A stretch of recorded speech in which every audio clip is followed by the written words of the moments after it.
So this is a short overview of the key differences between the add and set nodes. To start with, if you right click in our content browser and go to Blueprint class and then select the actor class, and then we can just call this BP underscore add versus set, and then double click to open that up. And then in the components panel on the left hand side, we can click the add button and just add a static mesh and call this door1. And with that component selected, in the right hand side you can click in the field that says static mesh and then just search for door. You can use any door with this, it doesn't really matter. I'm going to use sm underscore door. If you don't have that door, it's just in the starter content, so you can click on the add button in the content browser, go to add feature or content pack, and then click on content and just select the starter content and then add that to project. So once you've got that, we'll just go back into the blueprint, and with door1 selected, we can press Ctrl C and Ctrl V to duplicate it. And let's just drag that to the right hand side, just so we've now got two doors. Now click on the event graph, and we've got, in the graph, we've got our three default execution nodes. We can delete the bottom two and just stick with event begin play for now, and then just drag off of that, and then search for add relative rotation. Now, in regards to add and set nodes, there are of course multiple nodes that carry out different actions. You've got things like location and scale, etc. So for this, we're going to use the add relative rotation door1, but the principles that we go over here cover all the add and set nodes. So this is just a simple way to demonstrate it. So when you add that node, you'll have the add relative rotation, and it will come automatically connected with the door1 static mesh plugged into the target. Just beneath that node, if you right click again and then search for set relative rotation, and then this time do door2, and it'll automatically connect door2 into the target. Now the event begin play will only connect to one node. So we want this to trigger both nodes, or more technically execute both nodes. So for that, we can just drag off the event begin play and just search for a sequence, add a sequence, and then where it says then one, drag off of that and plug into set relative rotation. So just a short note then on the add and set.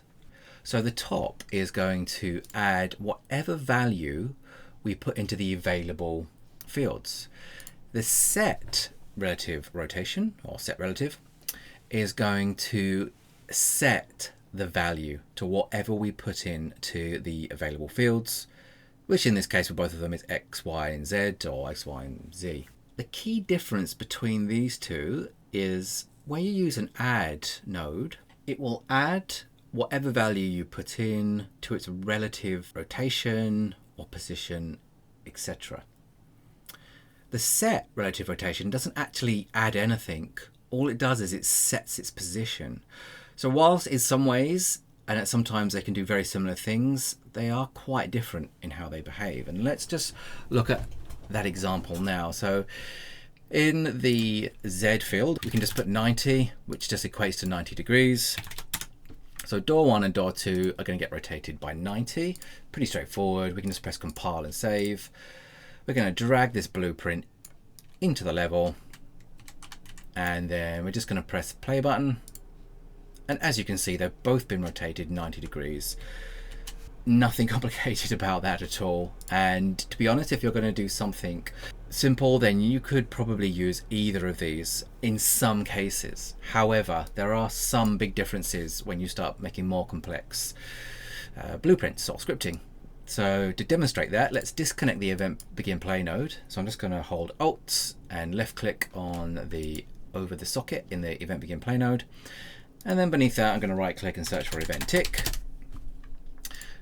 and select event tick, and then drag off of that and plug that in. So you may already be aware what an event tick does, but basically it executes on every frame, or it triggers the action on every frame. So whatever functions you have got plugged in to the event tick, they're going to get executed on every frame. So if your game is running at 60 or 30 frames a second, it's going to be 30 frames in a second. So let's just compile this and save, go back into the map, and now let's press play to test this. And as you can see, like, the difference is really obvious. The door that's got the add node is just constantly adding 90 degrees, where the set node is just setting it to 90. Now, the way that the add node works, so we can just go back into the blueprint, is that it will add whatever value you've put in the whatever field, and it will add that value onto its relative rotation. So it will rotate it by 90, and then when it's fired again, it will rotate it by another 90 on top of what it's already added. So it will keep spinning it around and around and around. It won't just rotate it from 0 to 90.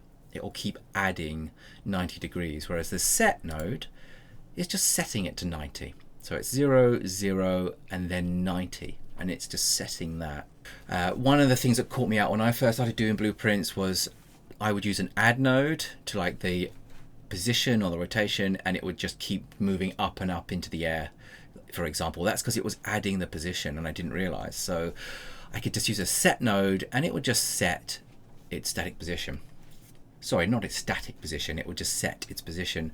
So just to finish off, let's just quickly add a timeline node, again just to show the difference. So I can drag off of event tick, I can search for timeline, I can add a timeline node, and then double click on the timeline node at the top, change its length to 2, click on plus track, add a float track. We could call this door open, and then right click in the timeline, add key to curve float, and then in the 2 fields at the top just put 0 and 0, and then right click again, add another key, and then this time just put a value of a time of 2 and a value of 90. So it's going to rotate it by 90 degrees. And in the top left hand side of the timeline, there's these 2 little buttons with arrows we can press, and that just fits the keyframes into the timeline so we can view everything in one view. But that's done. We don't need to do anything more there. Let's go back to the event graph. In the event graph, we can see we've got a new socket which says door open, which is the field we just created. So let's now plug this into our nodes. So to do that, because we only want to control one value, we can right click where it says delta rotation and split the struct pin, and then drag off of door open and plug that into delta rotation Z or Z, depending on where you're from.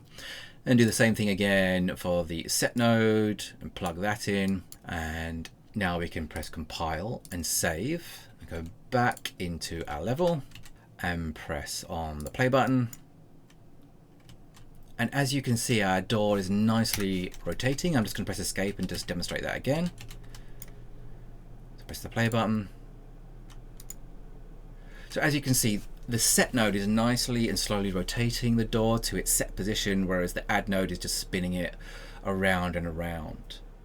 And that covers the key principles of the difference between add and set. It's fairly straightforward, but it is somewhat nuanced in some of the differences between the two.